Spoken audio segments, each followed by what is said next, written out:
Olá! Na Bíblia nós vemos que em Gênesis tem uma história muito difícil de entender. E essa história aconteceu com Ló.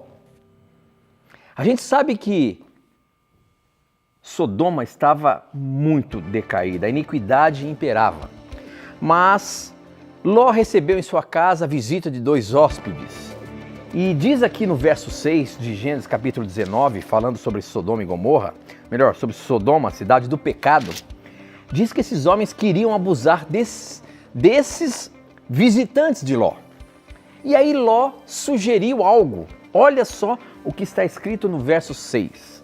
Ló saiu para falar com os homens que estavam ali batendo a porta, querendo os homens, os visitantes que estavam na casa dele, e disse... Ele fechou bem a porta e disse: por favor, meus amigos, não cometam esse crime, prestem atenção. Tenho 2 filhas, ainda são virgens. Vou trazê-las aqui fora para vocês. Façam com elas o que quiserem, porém não façam nada com esses homens, pois são meus hóspedes e eu tenho o dever de protegê-los. Quando a gente vê esse texto, a gente fica arrepiado. Como é que um pai oferece suas 2 filhas virgens para um bando de homens que estão ali fora de casa, querendo abusar dos seus hóspedes? Como entender a situação? O porquê isso estava acontecendo? E por que Ló ofereceu as suas filhas? Esta e muitas outras questões você vai acompanhar agora, pois está no ar, Na Mira da Verdade.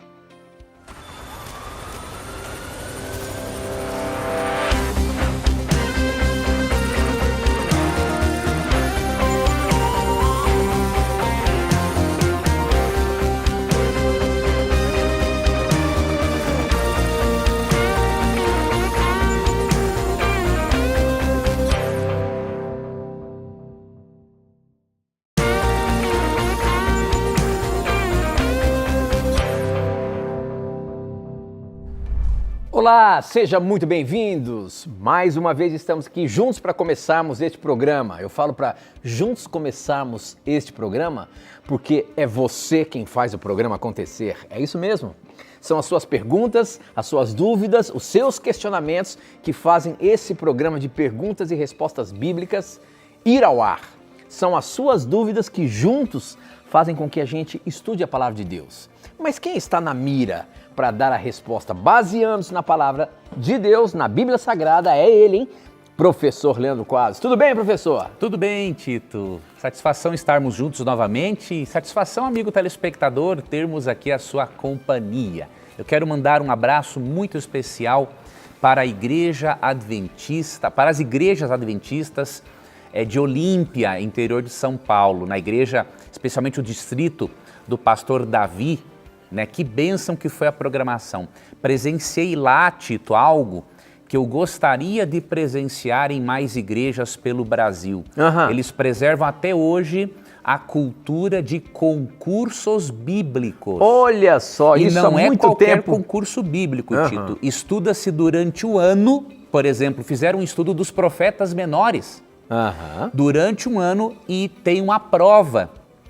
E tem uma prova para juvenis, adolescentes, adultos e prova sim. Só consegue fazer aquela prova quem realmente estudou. E motiva toda a Irmandade a estudar a palavra de Deus, né, professor? Todo, Tito. Dos mais jovens aos mais idosos, Que todos joia. motivados, todos com cultura bíblica. Então eu parabenizo muito a igreja, ao distrito, ao irmão Nazaré, que trabalha há anos nesse incentivo a premiações, a cidade, Tito, as autoridades da cidade tem lá, por decreto, a celebração da Semana Adventista na cidade. E durante essa semana de muito serviço social, tem esse concurso bíblico maravilhoso. Então, parabéns a todos e que muitas igrejas pelo Brasil afora e no mundo possam seguir este exemplo de preservar a cultura de estudo da Bíblia. E olha, você sabe, né? O programa Na Mira da Verdade, ele existe justamente para isso. nós temos esse programa com o intuito de motivar o nosso telespectador a estudar a palavra de Deus. Como? Por quê?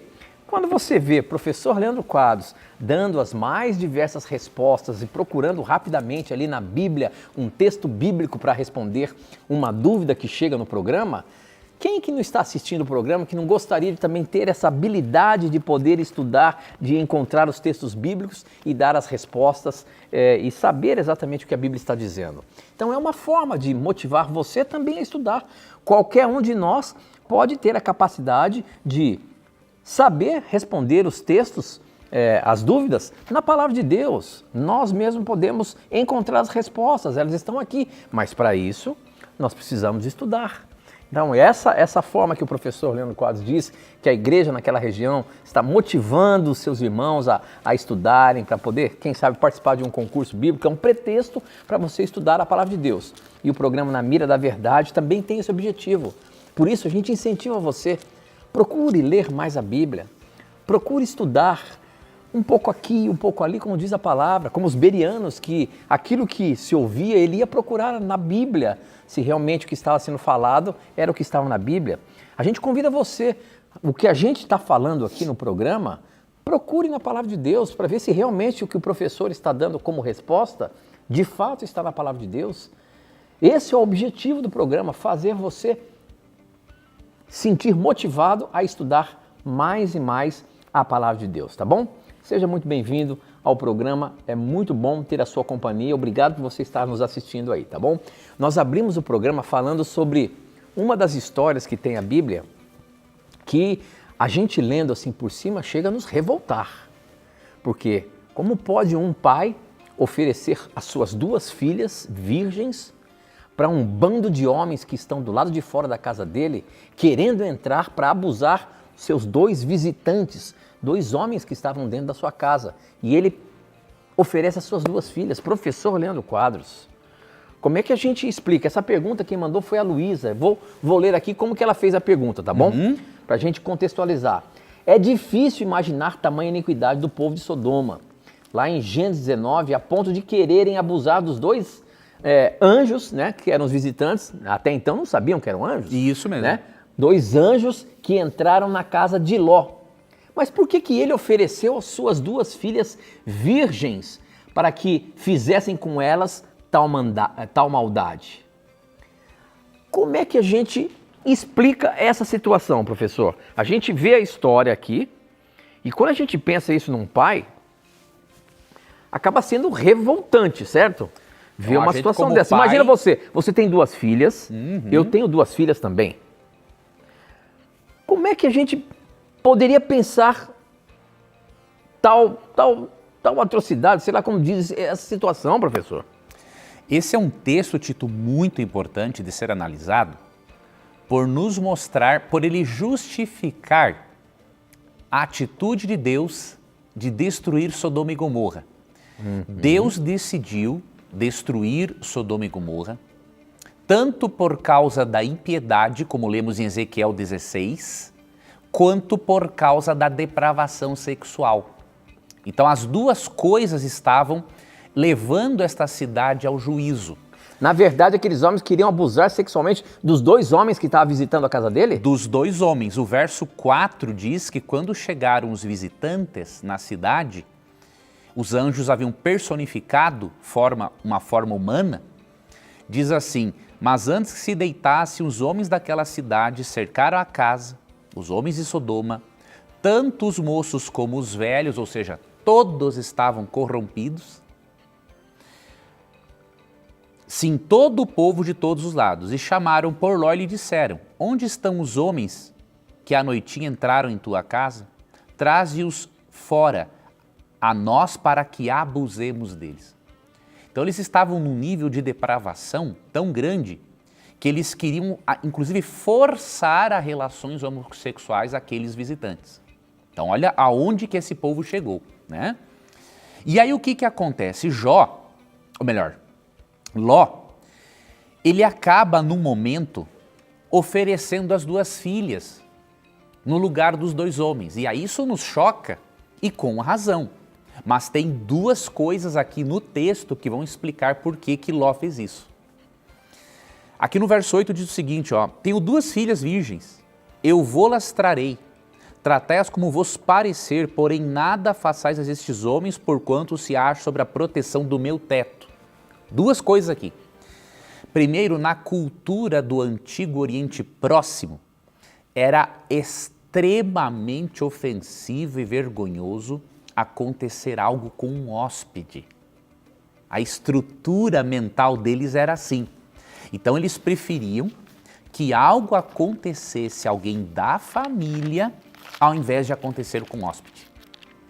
Então no contexto cultural deles era assim. Na nossa não. Óbvio que nós vamos preservar os da casa primeiro. E o visitante também, mas se tiver que fazer uma escolha, escolhemos os da casa. No Antigo Oriente Próximo não era assim. Outra coisa, o texto não está justificando ou aprovando a atitude de Ló. O que o texto está nos mostrando? Que infelizmente a sensibilidade moral de Ló diminuiu por ele conviver nesta cidade. E quer ver uma prova de que a sensibilidade moral, não só dele, mas também das filhas, diminuiu? Nós lemos que a partir do verso 30, as próprias filhas embebedaram o pai para manter relações sexuais com ele, alegando a coisa mais infundada do mundo. Ó. Aqui no versículo, deixa eu ver aqui, ó, 31 diz assim, ó, a primogênita, a filha mais velha, não é, de Ló, disse à mais moça, nosso pai está velho e não há homem na terra para que venha unir-se conosco, segundo o costume de toda a terra. Mentira. Elas faziam parte da família de Ló, que obviamente era sobrinho de Abraão. Tinha muitas pessoas, tinha muitos servos e tinha muitas pessoas na terra. Então essa alegação é infundada. Aí elas o embebedaram para deitar-se com ele. E fizeram isso.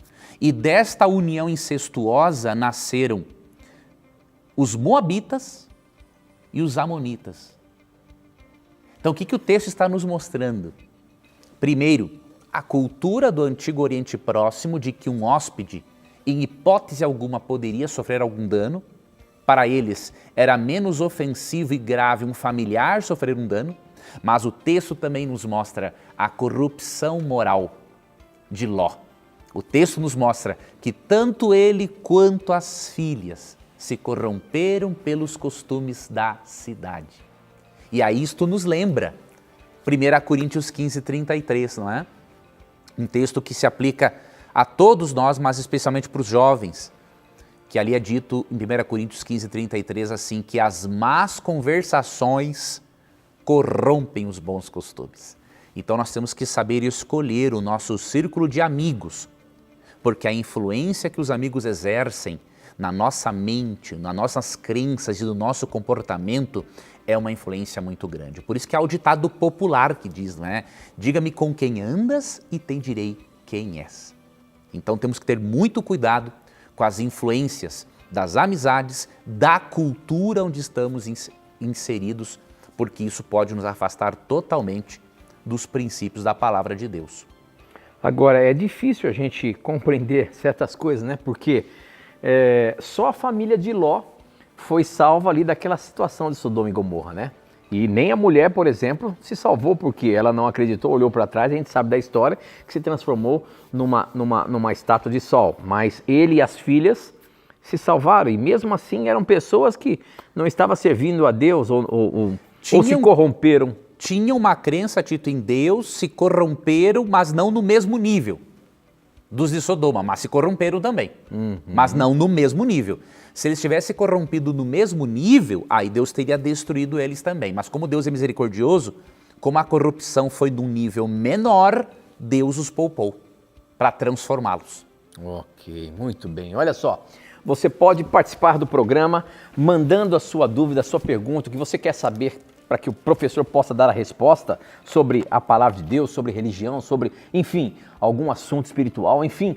pode mandar para a gente através do nosso SMS e também WhatsApp, o número é 12 981510101, está aparecendo aí na tela, é só você usar esse número, anota aí, 12 981510101 e manda sua pergunta que eu recebo aqui na hora, ou usar as nossas redes sociais, tanto o Facebook como o Instagram. No Facebook, namiradaverdade.nt, eu coloco um videozinho ali onde você pode colocar as suas perguntas nos comentários, mas também estamos transmitindo pelo Facebook, você pode usar os comentários ali da transmissão a partir de agora. E no Instagram, @namiradaverdade. Ali também tem um videozinho que eu posto antes de começar o programa para que você possa colocar as perguntas e as pessoas já vão mandando as perguntas e eu já vou pescando elas para ter aqui. Então, se você está assistindo o programa, pode acessar aí o nosso WhatsApp, o Instagram, ou o Facebook e mandar a sua pergunta. E ainda tem o nosso blog, você que quer conhecer mais alguma coisa do programa, os programas ali, novotempo.com/namiradaverdade. Lá diz que o programa está no ar e você tem um espaço para fazer sua pergunta também, tá bom? Muito bem, professor. Olha, aqui no SMS, já vou começar pelo SMS e também o WhatsApp, mas essa aqui é do SMS. Quem mandou foi o Danilo, ele é da cidade de Pedreiras, no Maranhão, e ele pergunta o seguinte: poderia me tirar uma dúvida? Qual foi a língua em que foram faladas em Atos 19? E por que lá houve um outro batismo do Espírito Santo? Vamos ver lá então Atos capítulo 19, professor. Qual que é o contexto que ele está? Paulo em Éfeso é o texto e ali diz a partir do verso 4, né, professor? Então Paulo disse, João batizava aqueles que se arrependiam dos seus pecados e também dizia ao povo de Israel que eles deveriam crer naquele que havia de vir depois dele, isto é, em Jesus. Depois de ouvirem isso, aqueles homens foram batizados em nome do Senhor Jesus. Aí Paulo pôs as mãos sobre eles e o Espírito Santo veio sobre eles. Então começaram a falar em línguas estranhas e anunciar também a mensagem de Deus. Como explicar isso, professor? Veja, esse é um dos textos que nós abordamos na revista Na Mira da Verdade, no capítulo sobre o dom de línguas. São textos difíceis, não é isso? Textos difíceis, alguns dos textos difíceis sobre o dom de línguas. Então, vou explicar aqui o texto para você brevemente, mas já recomendo que você entre em contato com a Novo Tempo e peça a sua revista, Na Mira da Verdade. Ali há um estudo específico sobre o dom de línguas, que aborda Atos 19, Atos 10, 1 Coríntios 16, Marcos 16, 17, 1 Coríntios capítulo 14, versos 2, 4, 14, que são versos mal compreendidos. Então, vai ser muito interessante você pedir agora mesmo. Liga para nós, nossa equipe está aqui à tua disposição. 0 operadora 12 2127 3121 e diz assim, eu quero a revista Na Mira da Verdade, que é o presente da Novo Tempo e do programa Na Mira da Verdade. Então, peça agora mesmo, tá ok? Aqui em Atos 19, realmente, esses 12 discípulos que foram batizados novamente e que receberam a imposição de mãos, profetizavam e falavam em línguas. Com qual propósito e em qual idioma? Vamos analisar o contexto. Verso 8 em diante.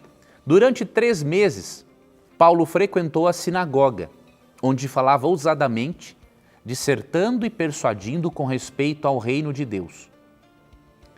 Depois, ele fala aqui do tempo em que Paulo permaneceu na região, mas juntamente com Paulo estavam esses 12 que falaram em línguas. E olha o que diz o verso 10. Durou isto por espaço de 2 anos, dando ensejo a que todos os habitantes da Ásia ouvissem a palavra do Senhor, tanto judeus como gregos. Então olha que interessante, aquele dom foi manifesto para que durante ali, naquele espaço de 2 anos, aqueles 12 discípulos continuassem pregando na província romana da Ásia e falasse no idioma tanto dos judeus como dos gregos.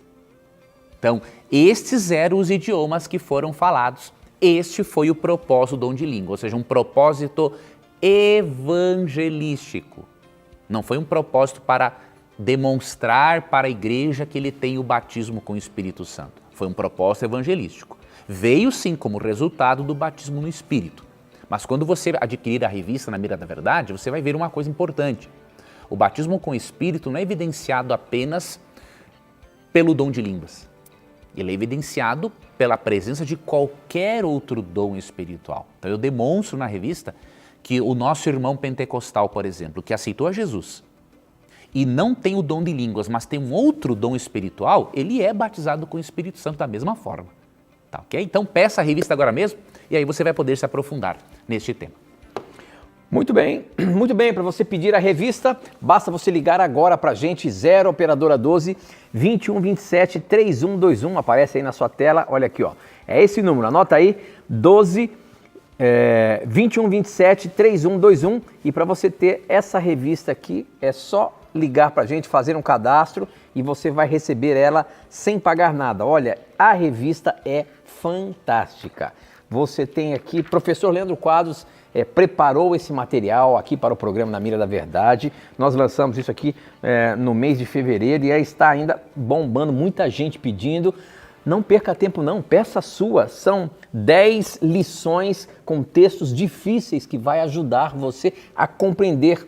Muitas perguntas nós respondemos aqui no programa, mas aqui você vai aprofundar mais nesses conteúdos. E se você tem dúvidas sobre esses temas, olha, no final de cada lição tem um questionáriozinho que você pode preencher ali para ver o seu estudo, como está indo. É fantástico. Peça agora mesmo o guia de estudo, Revista Esperança, Na Mira da Verdade. Liga pra gente, 0 operadora 12 21 27 3121. Se você quiser, você pode também mandar um WhatsApp pra gente, tá bom? O número é 12 98244 4449. Olha, tá aparecendo aí, ó. 12 98244 4449 é o nosso WhatsApp. Diz, ó, eu quero a Revista Esperança Na Mira da Verdade. E nós vamos entrar em contato com você para preencher o seu cadastro e endereço para chegar aí na sua casa, tá bom? Nós temos que ir para o intervalo rapidinho, não sai daí não. A gente volta já já.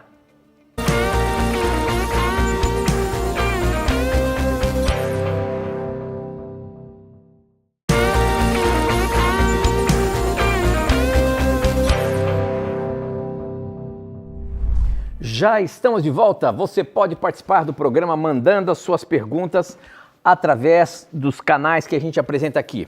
Pelo SMS e WhatsApp, o número é 12 98151 0101. Você manda, a gente recebe aqui. Pelas redes sociais, Facebook, Na Mira da Verdade.nt. Me parece que a live do Facebook está entrando e caindo, tá com alguma instabilidade ali, tá bom? Mas estamos transmitindo também pelo YouTube, Novo Tempo ao Vivo, você encontra lá a nossa programação. E você pode mandar suas perguntas também pelo nosso Instagram, o @ Na Mira da Verdade, tem um videozinho ali, coloque as suas perguntas no videozinho que eu já pesco ela aqui na hora, tá bom? Nós temos uma pergunta do pessoal que mandou pelo vídeo aí, nós vamos colocar para ver aí o que o professor diz. Manda a pergunta da Rafaela, vamos ver. Meu nome é Rafaela e a minha pergunta é: quando teve a guerra lá no céu, na verdade, e Lúcifer foi expulso do céu, Deus já sabia que ia fazer a Terra, né? Que ia fazer o mundo aqui na Terra. Por que ele escolheu exatamente a Terra e não outro planeta, ao invés da Terra, que era o lugar onde Lúcifer já estava? Bom, vamos entender primeiro a questão. Lúcifer, professor, já estava aqui na Terra, é isso? Por isso, então, Deus fez o ser humano e colocou ele aqui na Terra. Vamos ver como é que você responde a pergunta dela aí. Você entendeu qual foi a pergunta dela? Entendi. E aí, professor, como é que fica? O que acontece? Nós não temos uma resposta clara no texto bíblico a respeito desse assunto. O que nós podemos fazer é algumas deduções com base naquilo que nós vamos lendo no texto bíblico. Por exemplo, em primeiro lugar, ali em Gênesis 3, quando Satanás, ao usar a serpente ali como médium, ele alega que Deus estava mentindo, isso demonstra que ele já estava num nível de rebelião e de apostasia muito avançado. Então ele já tinha sido expulso realmente do céu. Agora, o que acontece? Quando Deus cria o planeta de forma perfeita e coloca no Éden a árvore do conhecimento do bem e do mal, para que os nossos pais tivessem a liberdade de escolherem amar a Deus ou não, a árvore do conhecimento do mal era um exercício do livre-arbítrio deles, não é? Satanás, ele estava restrito apenas àquele local. Ele não poderia ficar pelo planeta incomodando Adão e Eva, não poderia sair por todo o jardim do Éden torrando a paciência deles. Outro detalhe, o problema não estava em Satanás residir ali. Por quê? Porque seres inteligentes, anjos e seres de outros mundos, de acordo com Apocalipse 12:12, muitos deles não aceitaram as insinuações de Satanás. Agora, uma terça parte dos anjos sim, de acordo com Apocalipse 12, versos 3, 4 e 9. Então, o que acontece? Satanás, ele encontrou morada aqui, e aqui que está o detalhe, não porque Deus o expulsou do céu, mas porque os nossos primeiros pais cederam o mundo a ele. Se você ler Apocalipse 12:12, quando Cristo vence Satanás definitivamente na cruz, olha o que os seres dos outros mundos disseram. Por isso festejai, ó céus, e vós, os que neles habitais.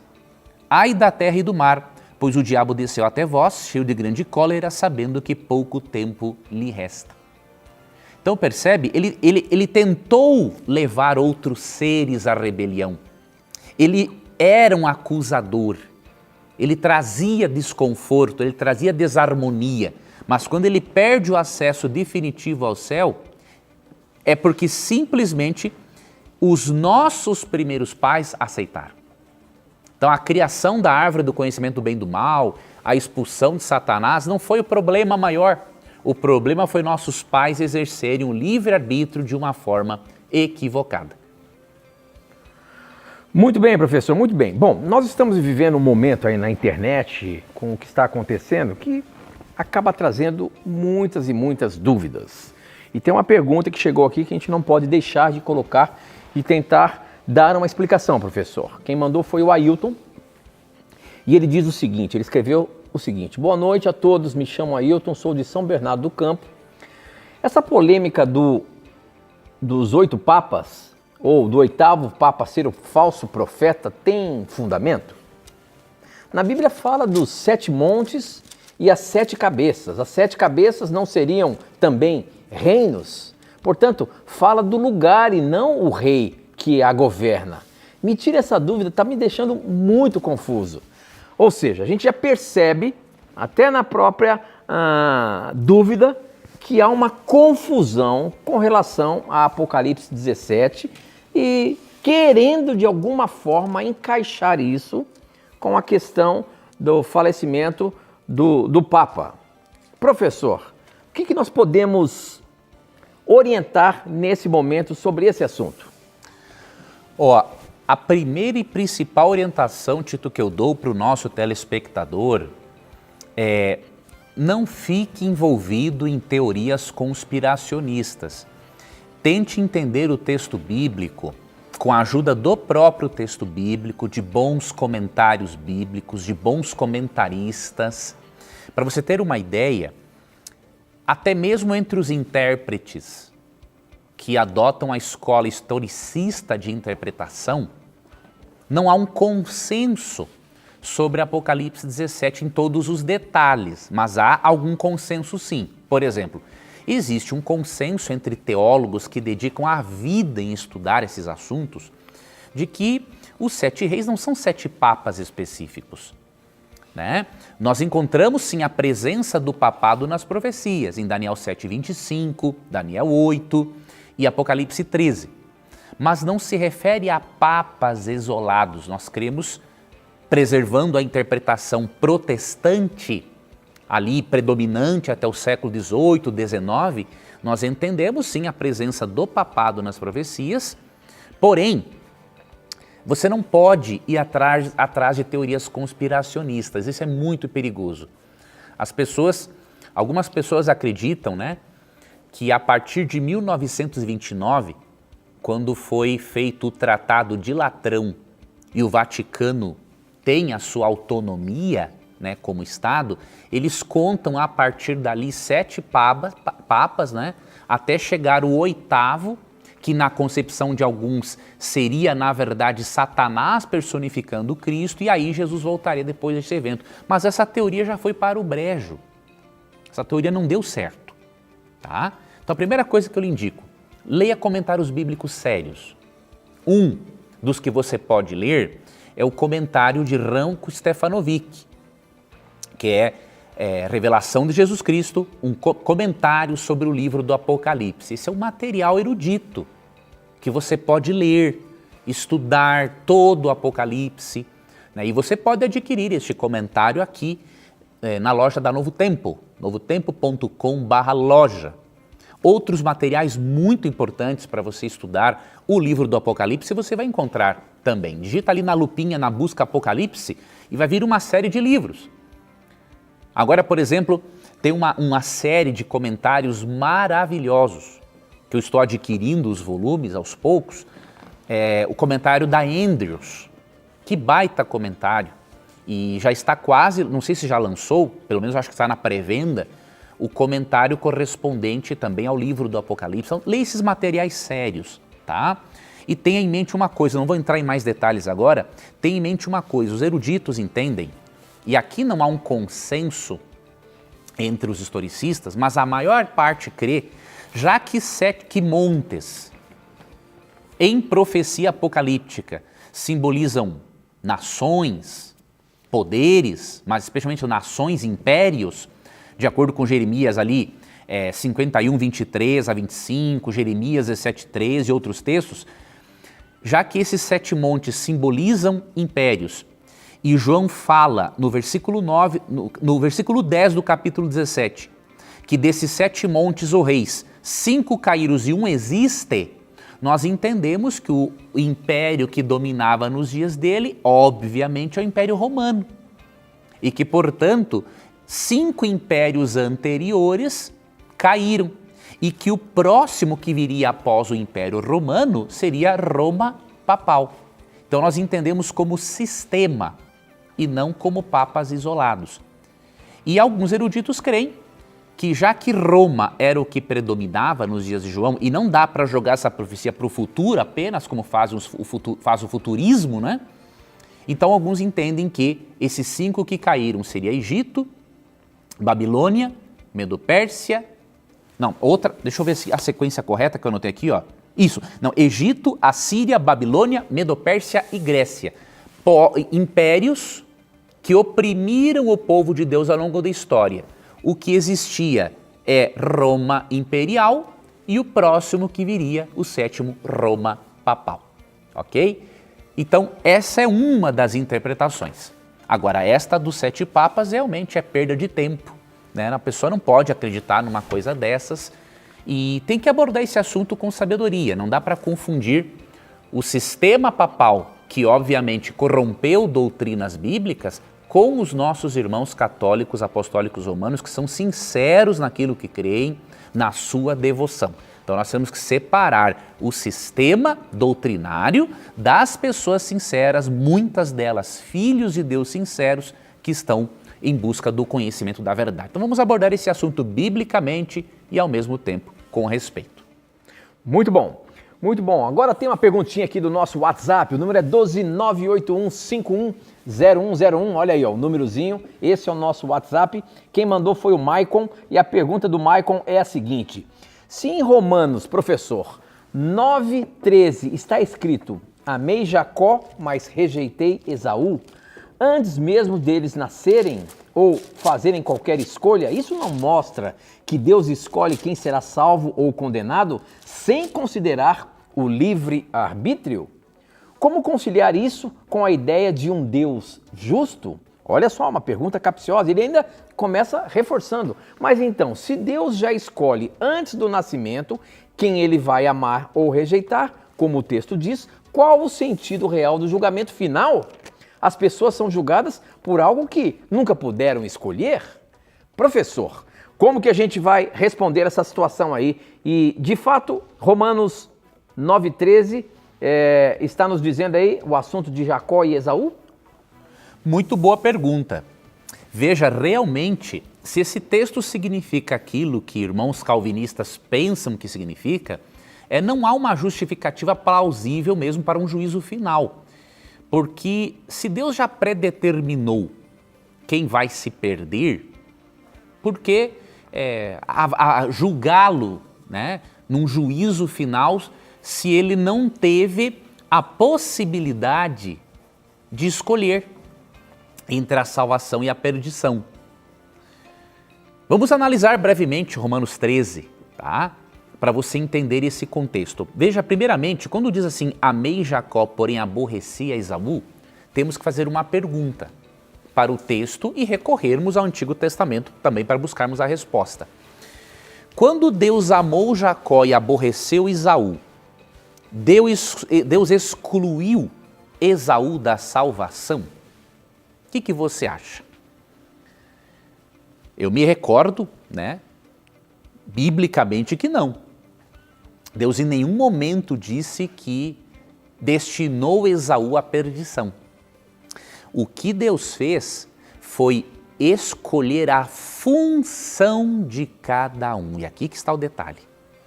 O que Deus predeterminou foi que Jacó seria o filho da promessa e Esaú não. Então Deus escolheu Jacó para uma função, porque em sua soberania, onisciência, Deus viu que Jacó seria aquele que melhor prepararia o povo de Deus para o seu propósito evangelístico, de evangelizar as nações. Então, quando fala amou Jacó e aborreceu Esaú, significa que Deus escolheu Jacó como filho da promessa. Ao mesmo tempo, o fato de Deus escolher Jacó como filho da promessa não significa que Deus exclui Esaú da salvação. Muito pelo contrário, Deus queria que a descendência de Esaú fosse respeitada pela descendência ali de Jacó. Deus queria que os descendentes de Esaú fossem alcançados com a palavra e com a verdade. Então essa explicação que eu te dei de forma resumida, ela está muito mais de acordo com o que diz, com o que está em 1 Timóteo 2,4. Ali é dito, o qual deseja que todos os homens sejam salvos e cheguem ao pleno conhecimento da verdade. Então Deus ali predestina a função e não quem vai se salvar e quem vai se perder. Essa teoria calvinista realmente ela não tem base bíblica. Olha aí, muito bem. Nós temos que ir para mais um intervalo, mas aproveite o intervalo, mande a sua pergunta para a gente volta já já.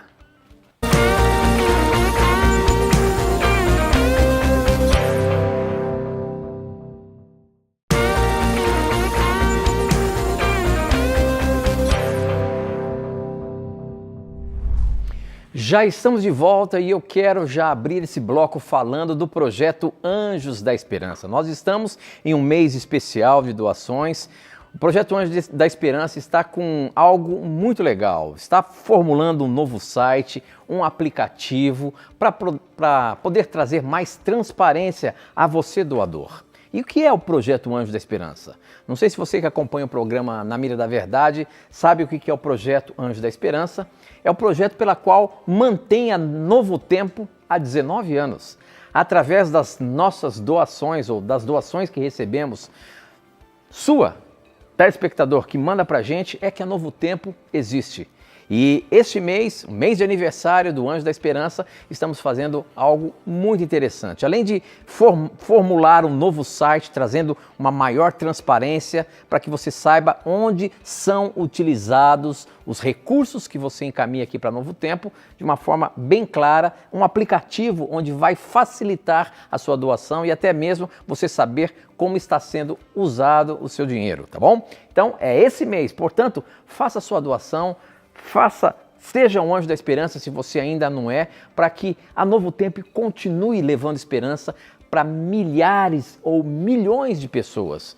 Nós estamos em mais de 460 cidades em canal aberto, em todas as TVs por assinatura, em todas as parabólicas, pela internet, chegando em qualquer lugar do mundo. Portanto, você, um anjo da esperança, o nosso muito obrigado, porque a Novo Tempo está avançando, crescendo e chegando a muitos corações. Os guias de estudo que nós oferecemos aqui gratuitamente, graças ao projeto Anjos da Esperança. Portanto, seja um doador e nesse mês de aniversário, faça sua doação com muito carinho para que mais e mais pessoas alcance a esperança. E olha só, no dia 10 agora, no próximo sábado, nós vamos ter uma live especial. E nessa live, ela vai ser em parceria com o Instituto de Missões lá do Projeto Luzeiros Amazonas. É um projeto de uma lancha que atende toda a população ribeirinha ali do Amazonas, levando o atendimento médico e missionário. Então, nessa live do dia 10, dos 19 anos do Anjo da Esperança, nós vamos fazer uma parceria e parte dos recursos que vamos arrecadar nessa live será para esse Instituto de Missões ali no Amazonas, tá bom? Dia 10, não perca uma live interessante a partir das 19 horas. Muito bem, vamos lá então para as próximas perguntas. Gosto de falar no meu ouvido, eu fico quase doido aqui, mas vamos lá. Então, as perguntas não param de chegar. Quem mandou essa pergunta aqui foi pelo Facebook, o Robinho Dantas. Ele perguntou o seguinte, professor. Ele diz assim, ó. Meu programa favorito, o programa Na Mira da Verdade e a TV Novo Tempo. Assisto toda semana, espero que a minha pergunta seja pescada hoje. Foi pescada, Robinho.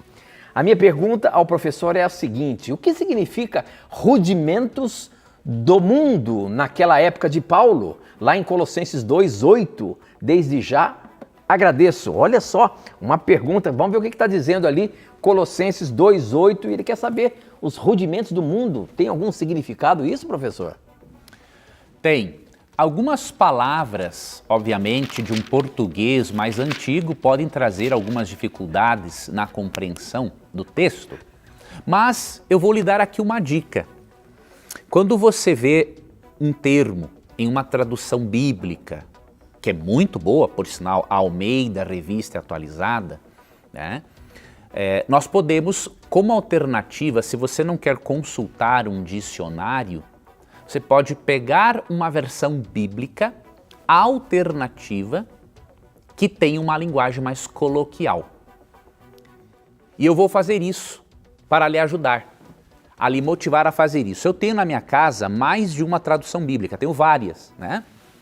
E obviamente tem umas traduções mais com português mais antigo, outras mais atualizado.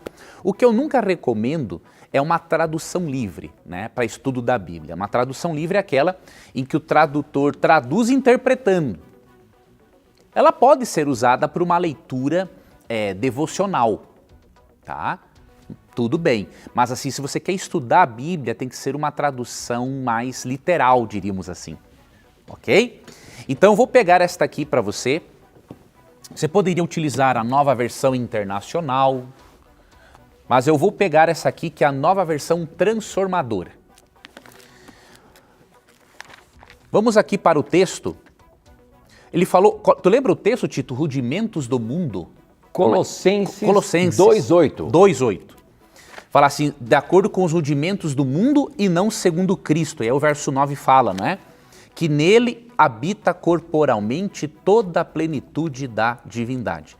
Nesse contexto, Paulo está defendendo, né, a divindade de Cristo e falando de uma heresia da igreja de Colossos. Aqui, ó, olha como que a Nova Versão Transformadora vai traduzir a palavra rudimentos.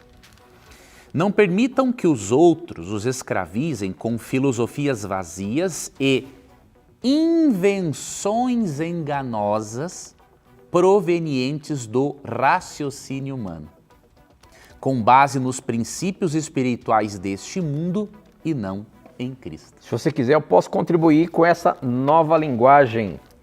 Leia aí para nós, Tito, como de é que hoje. está nesta Olha só linguagem. o que diz. Tenham cuidado para que ninguém os torne escravos do meio de argumentos sem valor, que vêm da sabedoria humana.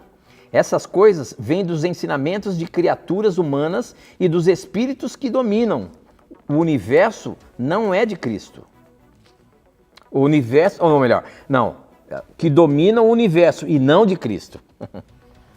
Então você percebe, essas traduções alternativas nos ajudam. Às vezes você não está afim, não estou afim de ir lá num dicionário de língua portuguesa pegar e olhar lá no dicionário termos rudimentos. É bom ter um dicionário, isso é bom para nós aprendermos a ampliar o nosso vocabulário e a compreensão da nossa língua, que é bastante complexa. Agora, uma sugestão que eu lhe dou, pega uma tradução bíblica com uma linguagem mais coloquial, como por exemplo esta aqui, a NVT. E aí você percebe, não é, que está falando aqui do raciocínio humano, com base nos princípios espirituais deste mundo e não em Cristo. Então tenha mais de uma tradução bíblica, vai ser importante para você. Muito bem, tem mais uma perguntinha agora, essa aqui do nosso Instagram. Deixa eu ver, quem mandou foi o Cláudio. Boa noite, Tito. Boa noite, professor Leandro. Que a paz de Jesus esteja com vocês. Eu sou Cláudio, da cidade de Brusque, em Santa Catarina, e participo da Igreja Luterana. Obrigado, meu irmão, pela sua participação aqui com a gente. A minha pergunta de hoje é sobre os Reis Magos.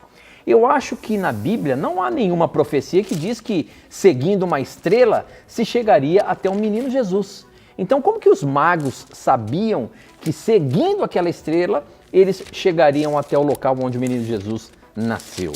Que Deus continue sempre abençoando vocês para que este programa abençoado continue por muitos e muitos anos ensinando as pessoas sobre a palavra de Deus. Muito obrigado, meu irmão, por você acompanhar o programa. Divulgue o programa para que mais e mais pessoas possam estar junto da gente aqui estudando a palavra de Deus. E aí, professor? Essa questão dos magos acompanhando aquela estrela ali, como é que é isso? A Bíblia fala que isso aconteceria? Ou foi uma predição deles? Olha, isso aqui é importante. Em primeiro lugar, quando nós lemos sobre esses reis magos, a tendência é pensar que eles eram magos que, óbvio, praticavam magia. E não é assim. Esses reis magos, na verdade, o termo magos aqui se refere a sábios e filósofos. Então, eles eram sábios filósofos que estavam a par da vinda de um Messias. Olha só, Deus, de alguma forma, se revelou a esses pagãos. Alguns eruditos entendem que estes magos tiveram acesso, por exemplo, a Números 24:17, e que eles, provavelmente, ao terem acesso à profecia das 70 semanas em Daniel 9, eles conseguiram descobrir o tempo em que viria o Messias, o tempo aproximado. Agora, a estrela os guiou de uma forma sobrenatural, não era uma estrela comum. Então, quando eles perceberam eles eram examinadores, eram filósofos, eram sábios, analisavam os astros, perceberam uma estrela diferente das demais, é provável, aqui eu não posso bater o martelo porque eu não estava lá para saber e o texto bíblico não é claro, mas é provável que eles tenham associado essa estrela, né? Aqui está mencionando esse evento, está em Mateus capítulo 2, né? É provável que eles tenham associado isso aqui a Números 24:17. Ó, vê-lo-ei, mas não agora, contemplá-lo-ei, mas não de perto. Uma estrela procederá de Jacó, de Israel subirá um cetro que ferirá as têmporas de Moabe e destruirá todos os filhos de Sete. Aqui é uma profecia de Balaão a respeito da estrela de Jacó. E a estrela de Jacó, nós sabemos que esse descendente, essa estrela seria Cristo. Então é possível que eles tenham interpretado esse texto dessa forma, né? E quando surge aquela estrela de uma forma sobrenatural, Deus guia aqueles magos através de um meio físico, né, obviamente, para mostrar para eles essa realidade espiritual da vinda do Messias. Então são algumas possibilidades que eu estou lhe apresentando e que, obviamente, mais importante é nós percebermos que Deus se revela aos gentios. Deus tem maneiras peculiares de se revelar a cada ser humano. Ok, professor, estou acompanhando aqui os nossos SMS também, o pessoal que está mandando para a gente. Tem uma pergunta aqui do... deixa eu ver aqui. Da Maírla. Ela é de São Paulo. A minha pergunta é: Jesus é o primeiro anjo criado? Adoro o programa. Manda um beijo para o PG de São João de Iracema. Um beijo aí para o pequeno grupo de São João de Iracema. Mas a pergunta dela é a seguinte: Jesus foi o primeiro anjo a ser criado? Porque em alguns momentos a gente vê a Bíblia falando de um anjo e que a gente já falou aqui que esse anjo era Jesus. Então vem a dúvida: será que ele foi o primeiro anjo criado por Deus, Pai? Não, ó, Jesus, em hipótese alguma, foi criado. Cristo faz parte da divindade, Cristo faz parte da Trindade, então ele tem todos os atributos de Deus. Tá? Colossenses 2,9, primeiramente, vou ler aqui para você, vou ler na NVT, já que agora eu estou com ela aqui em mãos, né? Colossenses 2,9 diz assim: pois nele habita em corpo humano toda a plenitude de Deus. Então Cristo não é maior e nem menor que o Pai, tem toda a plenitude da divindade nele. Um outro texto importante que mostra que Cristo não pode ter sido criado é Isaías, capítulo 9, verso 6. Né? Pois um menino nos nasceu, um filho nos foi dado, o governo estará sobre seus ombros, ele será chamado de maravilhoso conselheiro, Deus poderoso, Pai eterno e príncipe da paz. Aqui na NVT, Jesus é chamado de Pai eterno, em outras traduções, Pai da eternidade. Não tem como alguém que é Pai da eternidade ter tido um começo. É uma contradição lógica. Se Jesus foi criado, ele não pode ser chamado de Pai da eternidade. Se ele é chamado de Pai da eternidade, ele sempre existiu e ele não pode ter sido criado. Outro texto significativo é Apocalipse, deixa eu ver se é Apocalipse 1,17 ou Apocalipse 1,18. Cristo falando dele mesmo, olha como que ele se apresenta aqui, ó. 1,17, ó. Quando o vi, caí a seus pés como morto. Ele teve uma visão, João teve uma visão do Cristo glorificado. Ele, porém, colocou a mão direita sobre mim e disse: não tenha medo, eu sou o primeiro e o último. Da mesma forma que Yahweh, ou Jeová, se identifica em Isaías 44:6 como o primeiro e o último, como eterno, Jesus se identifica assim. Então Jesus não é um anjo, não é uma criatura.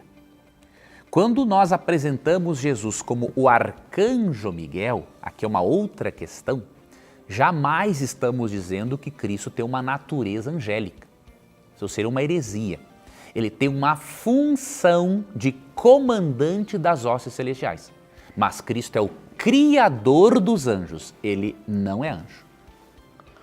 Ok, professor, muito bem. Infelizmente o nosso tempo aqui já não dá mais para colocar nenhuma pergunta na mira da verdade, mas eu não posso deixar de agradecer a você que tem mandado as suas perguntas aqui ao programa.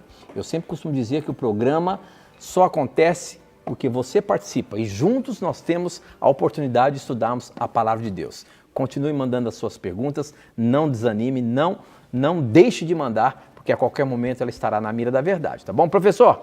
A gente se encontra semana que vem, mais uma vez, se Deus quiser. Obrigado, Tito, por trazer as perguntas dos nossos amigos e obrigado, amigo telespectador, pelo carinho da sua audiência e da sua companhia. Que Deus guarde a sua vida. Esperamos você então na próxima semana em mais um Na Mira da Verdade. E lembre-se que quando você tiver coragem de perguntar, a Bíblia vai ter a coragem de lhe responder. Alguns segundinhos ainda eu tenho e eu tenho a chance de apresentar para você esse guia de estudo que nós lançamos este mês. A Revista Esperança, Novo Tempo, Céu e Inferno. Se você quer saber mais sobre esse assunto aqui, Céu e Inferno, é uma oportunidade, tá bom? Você pode pedir aí, ó, 0 operadora 12 2127 3121. A gente se encontra a semana que vem. Você sabe, aqui as suas dúvidas e os seus questionamentos sempre estão na mira da verdade. Até o nosso próximo encontro. Tchau.